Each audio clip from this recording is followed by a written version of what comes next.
Please be seated.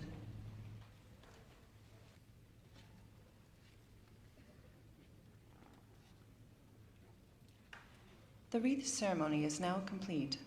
The Memorial Day observance will begin momentarily. Please move to your seats.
Ladies and gentlemen, please stand for the arrival of the official party and remain standing for the Invocation and National Anthem.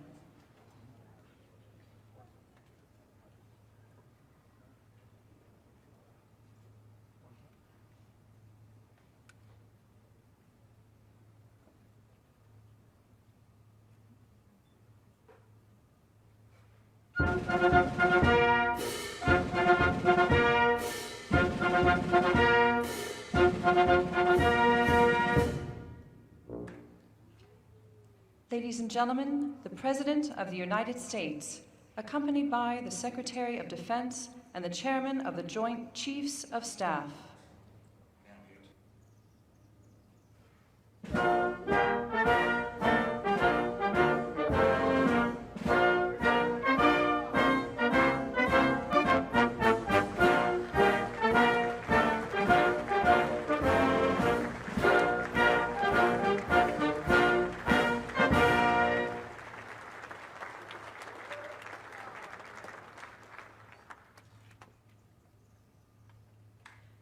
Ladies and gentlemen, Chaplain Colonel James Foster, Command Chaplain, Joint Task Force, National Capital Region, and the United States Army Military District of Washington.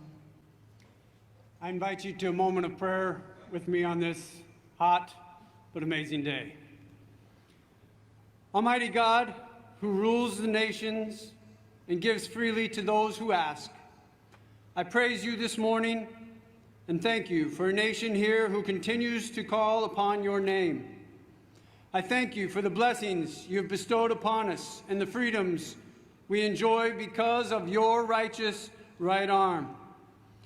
For generation after generation now, the men and women of this nation have stood up when called upon in order to do our very best at providing liberty, justice for all, and a peace that passes all understanding. The headstones surrounding this amphitheater and a multitude of others around the globe stand in representation of the brave souls that have gone on before us, and for which we give particular thanks today. Lord, they call out to us to choose wisely in our endeavors. So on this day of remembrance, stir our hearts to stand united and to continue striving for that peace that only you provide. Now bless our efforts and our words in this place today.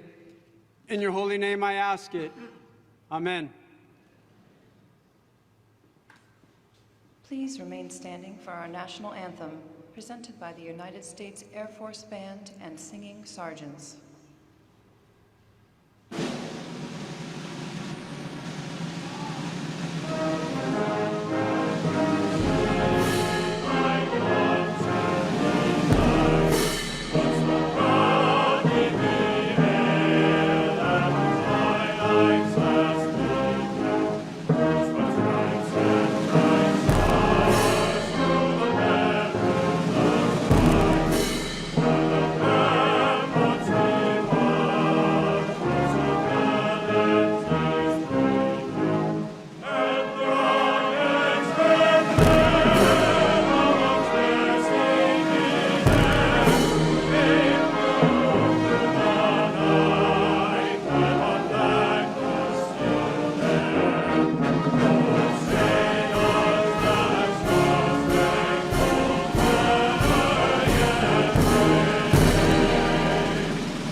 Please be seated. Ladies and gentlemen, General Mark A. Milley.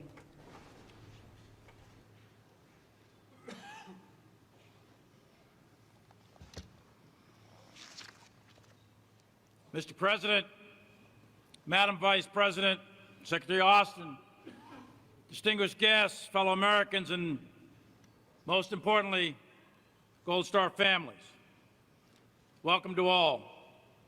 and it's an honor to join you all in solemn remembrance and reflection on this 154th observance of Memorial Day for the over 1 million Americans who have given the last full measure of devotion in service to our country. Beginning with the founding of our nation, more than 42 million Americans have worn the cloth of our country.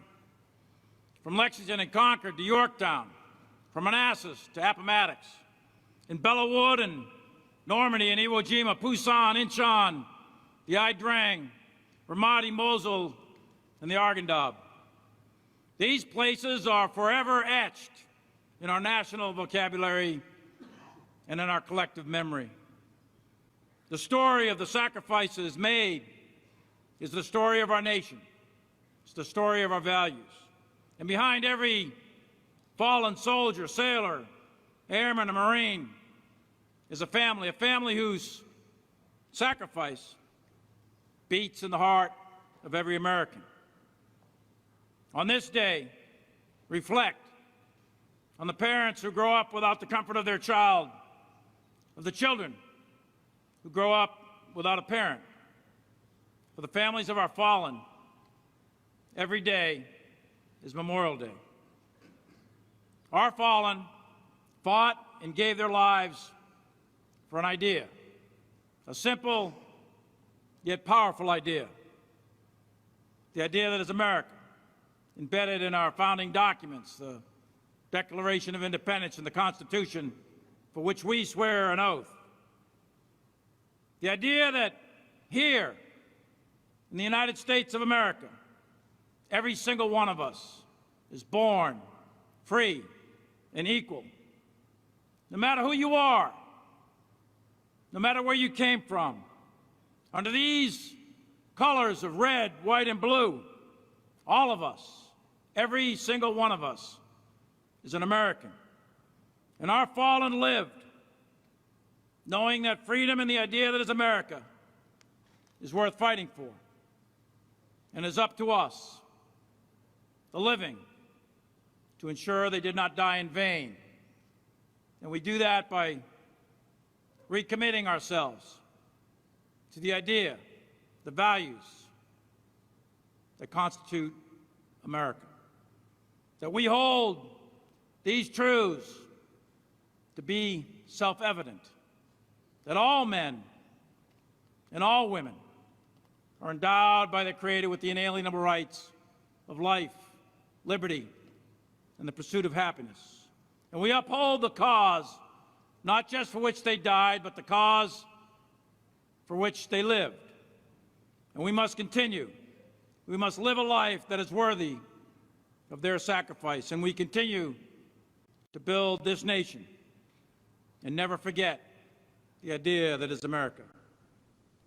So on this day, every day, may God bless our fallen and the cause for which they gave their all.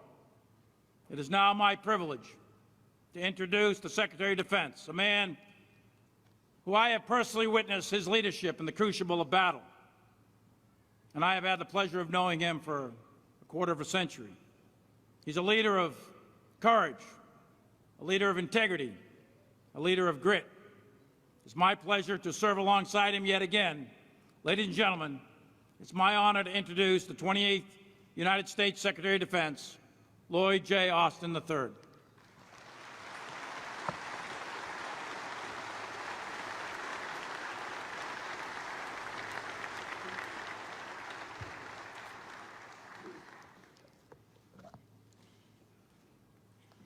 Mr. President, Dr. Biden, Vice President Harris, Mr. Imhoff, fellow members of the Cabinet, General Milley, and members of the Joint Chiefs of Staff, good afternoon. To our distinguished guests, our service members, and my fellow veterans, thank you for letting us share this day with you. And to the Gold Star and surviving families here, you honor us with your presence. I know that when you look across this hallowed ground, you ache for those you have lost. Your devotion to your loved ones has never faltered. And in turn, America owes all of you support that does not waver. We renew that dedication every Memorial Day. And as we do, we also renew our faith in our democracy and the values of self-government that bind us together as Americans. We understand the stakes. In the 21st century, the security of the world hinges again on the survival and success of the American experiment. And in turn, that great experiment relies on the American patriots who volunteer to keep their fellow citizens safe and their nation secure. And these patriots carry the moral force that can be wielded only by free people defending their inalienable rights and the rule of law.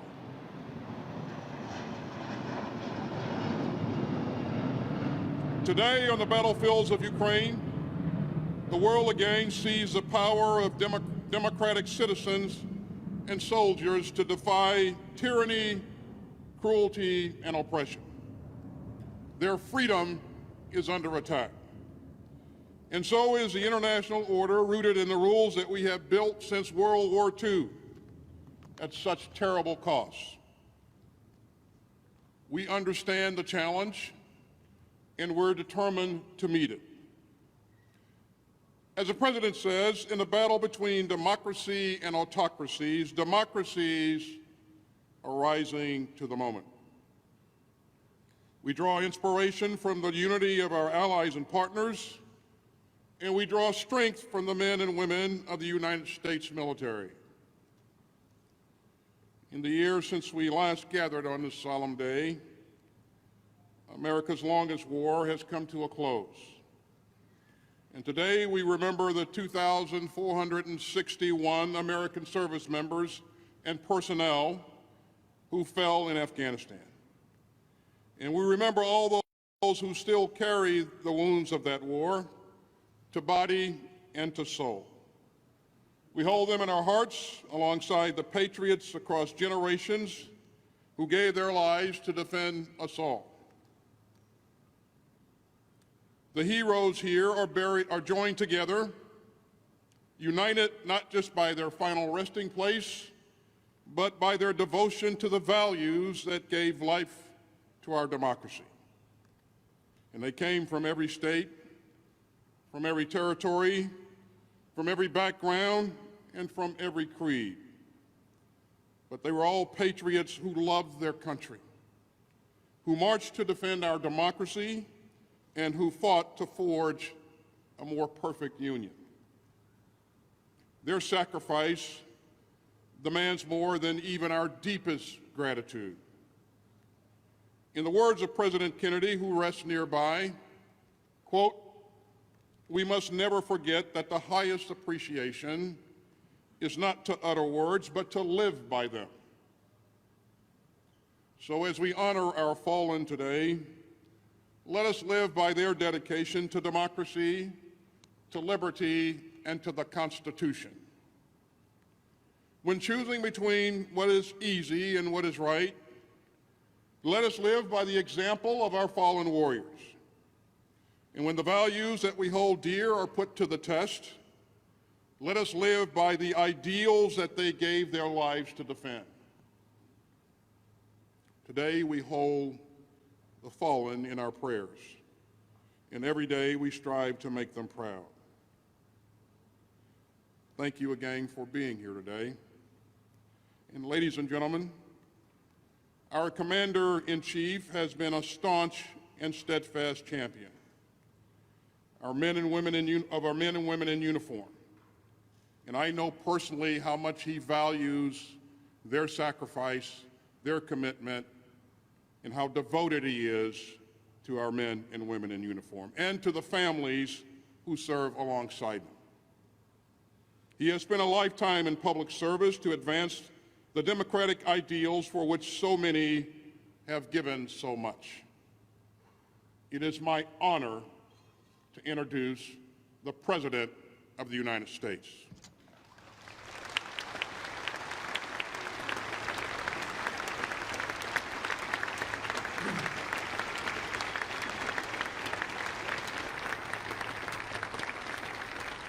Thank you.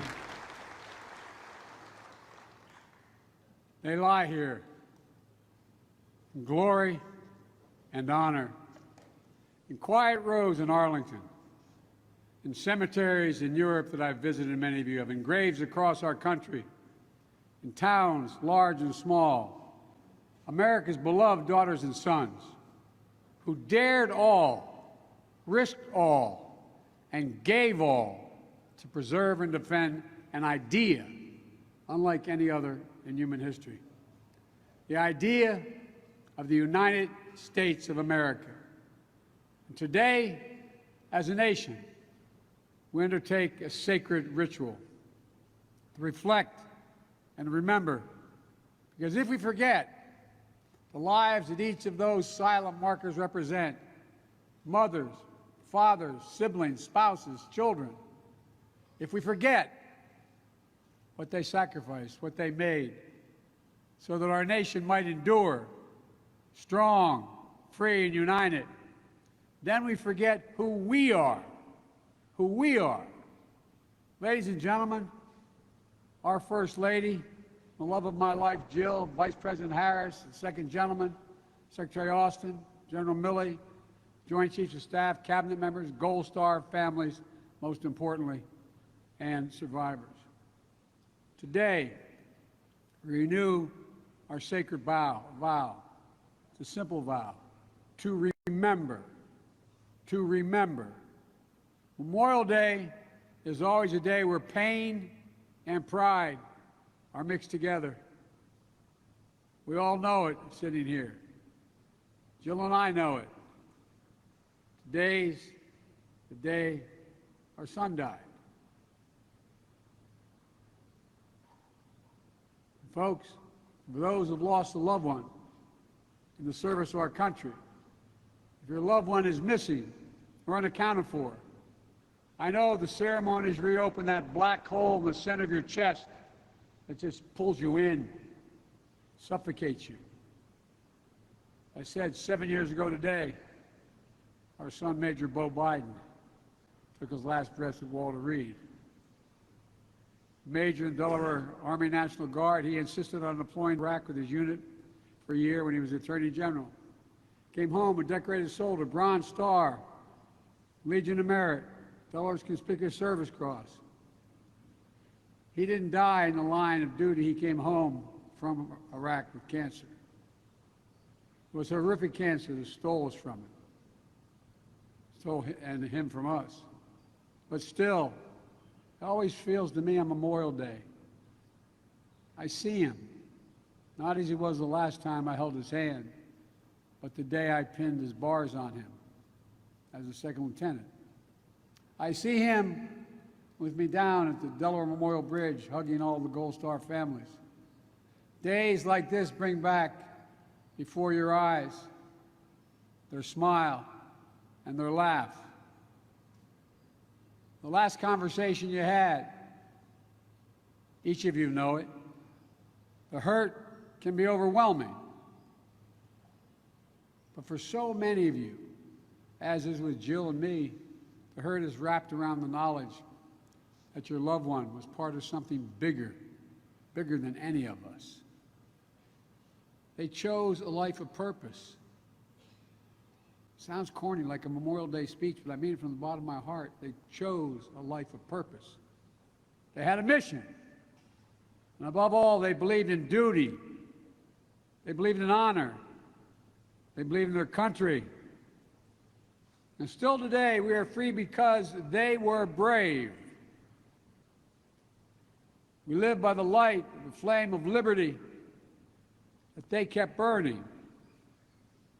And so part of them is still with us no matter how long ago we lost them. As hard as it is for many to believe, especially those whose loss is still raw, I promise you the day will come when the memory of your loved one, your patriot, will bring a smile to your lip before it brings a tear to your eye. That's when you know you're going to make it. Today, American service members stand watch around the world. And as many of you know, it offered a great personal risk. And this Memorial Day, we know the memory is still painful of all the fallen who lost their lives during the last 2 decades in combat. Each of them leaving behind a family, a community, hearts broken by their absence, and lives that will never be the same. We see in the hundreds of graves here in Section 60 at Arlington, reminder that there's nothing low risk or low cost about war for the women and men who fight it. 7,054 American military members gave their lives over 20 years of our Iraq and Afghan conflicts. Untold others died of injuries and illness connected to their service in these wars. And the enduring grief borne by the survivors is the cost of war that will carry as a nation forever. And so, to every Gold Star family, to every survivor and family member and caregiver, this grateful nation owes you as well as the mercy you lost. And we can never repay the sacrifice. But we will never stop trying. We'll never fail in our duty to remember. With their lives, they bought our freedom. And so with our lives, we must always live up to their example, putting service before self, caring for our neighbors as ourselves, working fervently to bring our union just that much closer to fulfilling the founding creed. As the Secretary said, that all women and men are created equal. I've often said that as a nation we have many obligations, but the only one that is truly sacred, the only truly sacred obligation we have, is to prepare and equip those women and men we send into harm's way and care for them and their families when they return home and when they don't. This is an obligation that unites Americans. It brings us together to make sure the women and men who are willing to lay down their lives for us get the very best from us in return.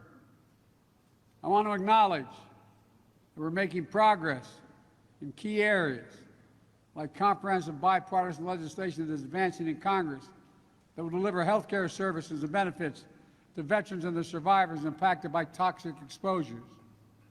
We don't know how many Americans and service members may have died because of what they were exposed to on the battlefield. Toxic smoke from burn pits near where they were based. Burn pits that incinerated with the wastes of war, medical and hazardous material, jet fuel, and so much more. But we have a duty to do right by them. And I'm determined to make sure that our brave service families and members that served alongside them do not wait decades for the care and benefits that they deserve. And that's why we're working so hard to find out what the facts are. Where we can still save lives, we have to act. All of us also have a duty to renew our commitment to the foundational values of our nation in their honor. For those are the values that have inspired generation after generation to service. On Friday, I spoke at the graduation and commissioning ceremony of the U.S. Naval Academy. I had an opportunity to do it the night before as well. It was a remarkable experience again, an honor. Looking out at those young men and women, newly commissioned officers, embarking on a life of service, they hold before them the example of the heroes who have gone before them, many of your family members. Heroes who have answered duty's call at Lexington, Concord, Antietam and Gettysburg, Belleau Woods, the Battle of the Bulge, the Korean and Vietnam and Afghanistan, Iraq, and so many other places around the world, so many of whom never returned home, including the legacy of all those held prisoners of war or who are still missing in action. To be here today, soon after that joyful celebration at the Academy, is a bracing reminder of all that we ask of our service members and their families.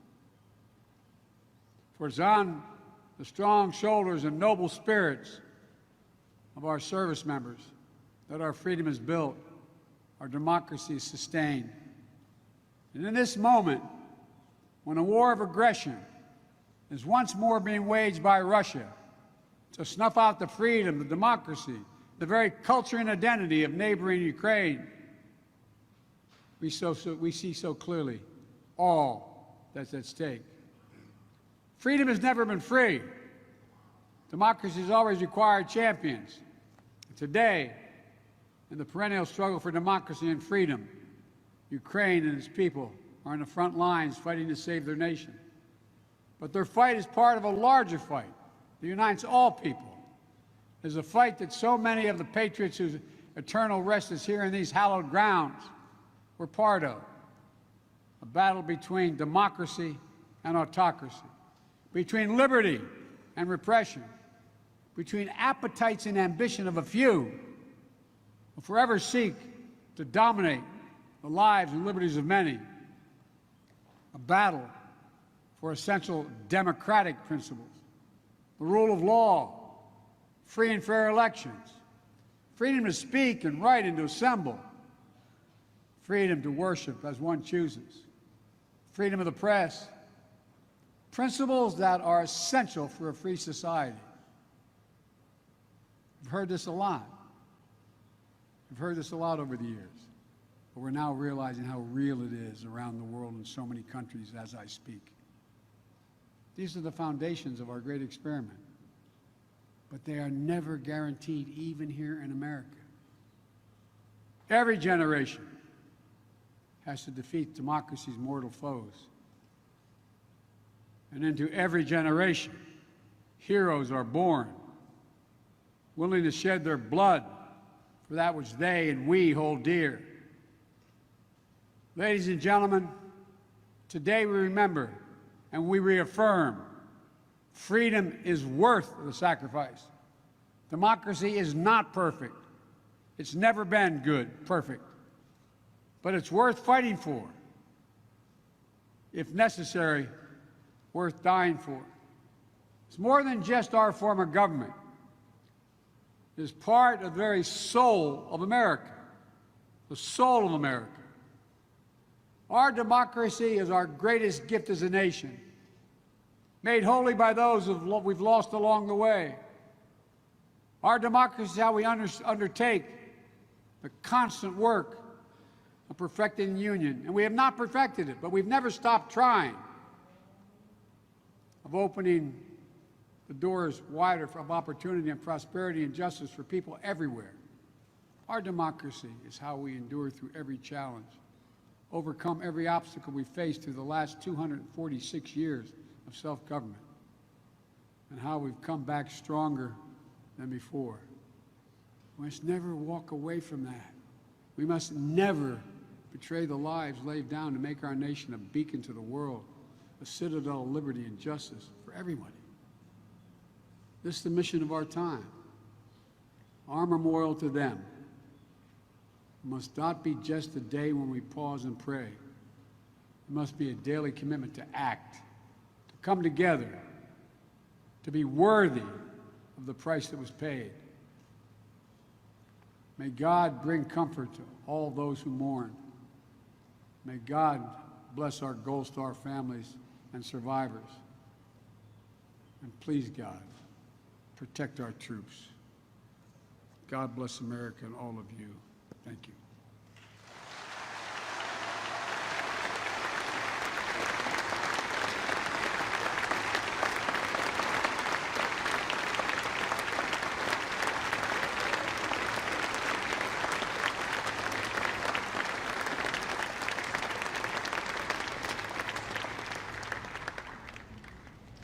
ladies and gentlemen, please stand for the playing of taps and the benediction.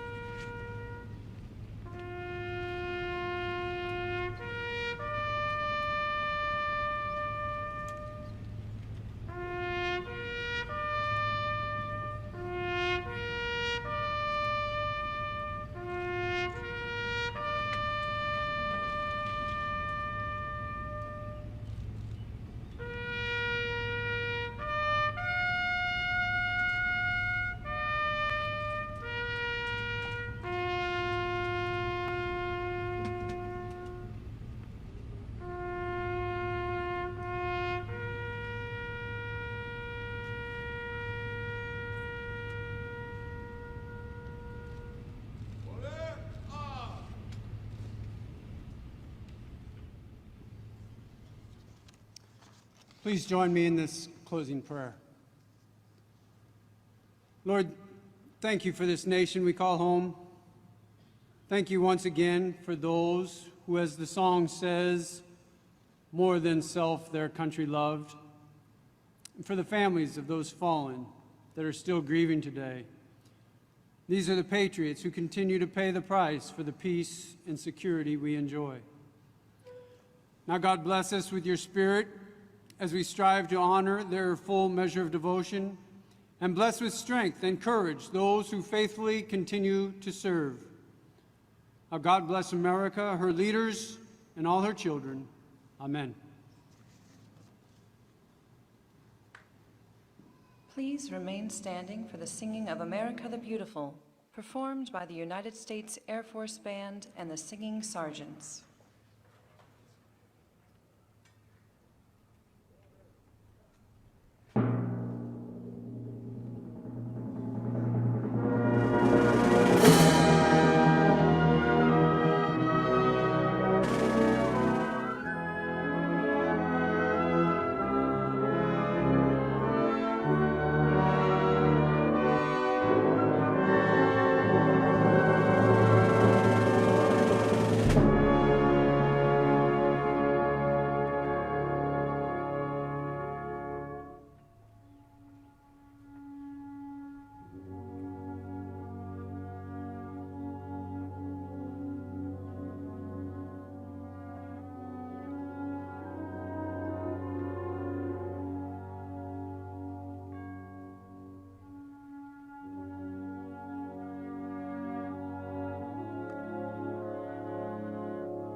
Ladies and gentlemen, please remain in place as the official party departs and the colors are retired.